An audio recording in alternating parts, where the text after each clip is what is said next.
Assalamualaikum warahmatullahi wabarakatuh.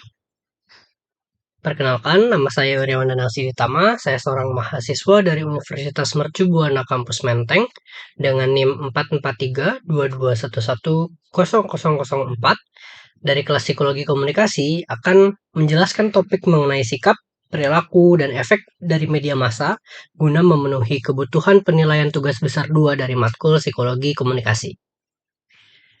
Tugas yang diberikan adalah membuat video singkat yang menjelaskan topik, sikap, perilaku, dan efek media massa. Penjelasan dilengkapi dengan PowerPoint atau PPT dan contoh kasus. Lalu dapat memilih salah satu topik yang kemudian disajikan dalam video berdurasi 5-10 menit. Tugas dikumpulkan dengan cara menempel atau mengcopy link video YouTube ke dalam lembar jawaban yang sudah diberikan pada tugas ini. Setelah mendengarkan perkenalan diri saya dan tugas yang diberikan, saya akan memulai membacakan materi yang sudah saya ringkas agar mudah dimengerti bagi pendengar dan penonton dari video ini. Selamat menyimak. Yang pertama adalah pengertian dari perilaku. Perilaku diartikan sebagai sebuah proses kecenderungan atau keinginan untuk membuat sesuatu terhadap objek. Perilaku manusia dilihat sebagai hasil interaksi antar individu dengan lingkungannya, di mana individu membawa elemen-elemen seperti kemampuan, kepercayaan pribadi, pengharapan, kebutuhan, dan pengalaman. Lalu, apa hubungan sikap dan perilaku? Sikap sebagai respons terhadap stimulus dijelaskan memiliki 3 komponen utama, yaitu kognitif atau keyakinan, afektif atau emosi atau perasaan, dan yang terakhir adalah konatif yang merupakan perilaku atau tindakan. Meskipun sikap bukanlah perilaku, sikap mempengaruhi kecenderungan untuk berperilaku terhadap objek dari sikap. Sikap melibatkan kesiapan atau kesediaan untuk bertindak, tetapi belum mencakup tindakan atau aktivitas itu sendiri. Dari perspektif biologis, perilaku didefinisikan sebagai kegiatan atau aktivitas organisme atau makhluk hidup seperti manusia. Oleh karena itu, semua makhluk hidup, mulai dari tumbuhan, binatang, hingga manusia, berperilaku karena mereka memiliki aktivitas masing-masing yang dapat dibilang unik.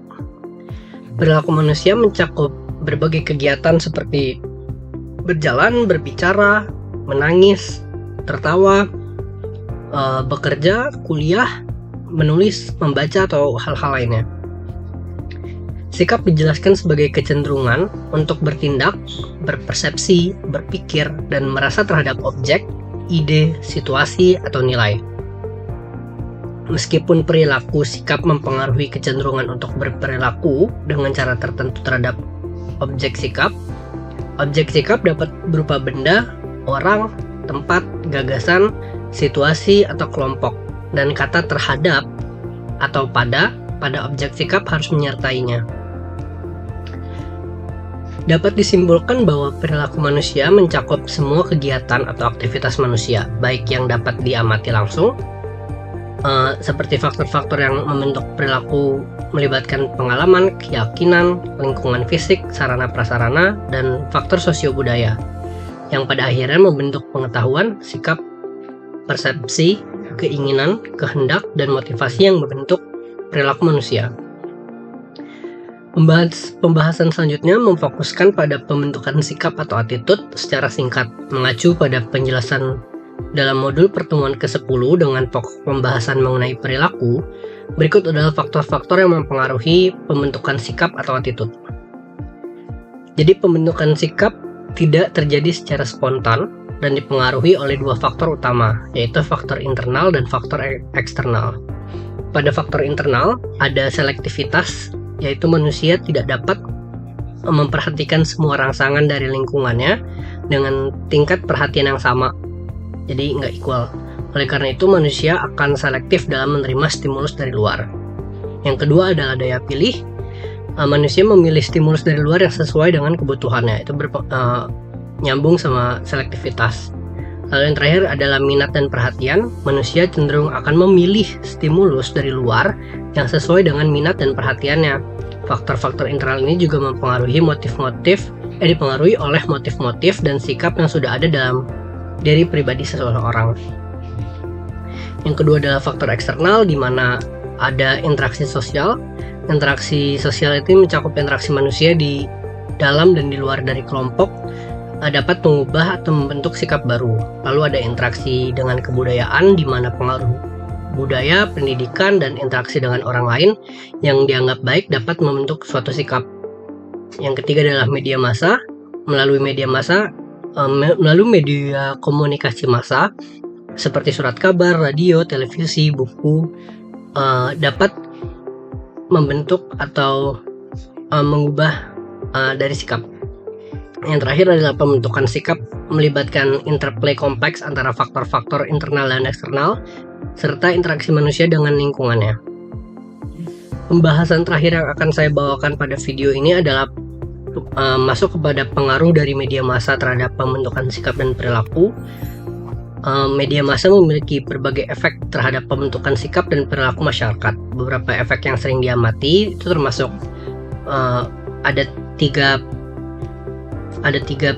pengaruh. Yang pertama, tiga pengaruh utama yaitu pengaruh kognitif, penyampaian informasi. Bentuknya seperti penyampaian informasi, di mana media massa memberikan informasi kepada masyarakat, mempengaruhi pengetahuan dan pemahaman mereka terhadap berbagai isu. Lalu dalam kognitif juga ada agenda setting, di mana media massa dapat mengatur agenda publik dengan menentukan isu-isu yang dianggap penting. Lalu ada pengaruh afektif, yang mana penciptaan emosi. Media massa memiliki kekuatan untuk membangkitkan emosi seperti kasihan, kebahagiaan, atau ketakutan yang dapat mempengaruhi sikap dan perasaan penonton. Lalu ada model perilaku. Melalui representasi karakter dalam program dan iklan, media dapat membentuk persepsi masyarakat terhadap norma-norma sosial dan model-model perilaku. Yang ketiga ada pengaruh konatif, di mana seperti pengaruh perilaku, media massa dapat mempengaruhi tindakan dan perilaku masyarakat dengan memberikan contoh perilaku atau menyampaikan pesan moral. Lalu ada pengaruh konsumsi, di mana seperti iklan dalam media massa dapat mempengaruhi kebiasaan konsumsi masyarakat, termasuk preferensi merek dan gaya hidup. Lalu ada dua pengaruh lainnya yang ditimbulkan dari media massa, yaitu adalah efek sosial seperti pengaruh identitas. Media massa dapat membentuk identitas kelompok dan individu dengan mempromosikan nilai-nilai tertentu. Lalu di dalam efek sosial juga masih ada pengaruh budaya, seperti media massa dapat menjadi agen pembentuk dan pengubah budaya dengan menyebarkan ide, gaya hidup, dan norma-norma sosial. Lalu yang terakhir ada efek politik, di mana pengaruh politik publik seperti media massa memiliki peran dalam membentuk dan mempengaruhi opini publik terhadap kebijakan politik dan pemimpin. Yang terakhir adalah partisipasi politik, di mana media massa dapat mempengaruhi partisipasi politik dengan membentuk persepsi masyarakat terhadap proses politik.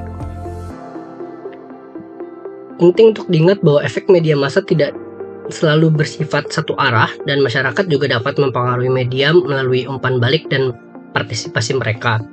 Selain itu, media yang berbeda dapat memiliki efek yang beragam tergantung pada konteks budaya, sosial, dan politik juga. Berikut adalah pembahasan materi yang sudah saya siapkan guna menyelesaikan tugas besar 2 saya. Semoga ilmu yang saya sampaikan dapat berguna bagi penonton video ini. Terima kasih.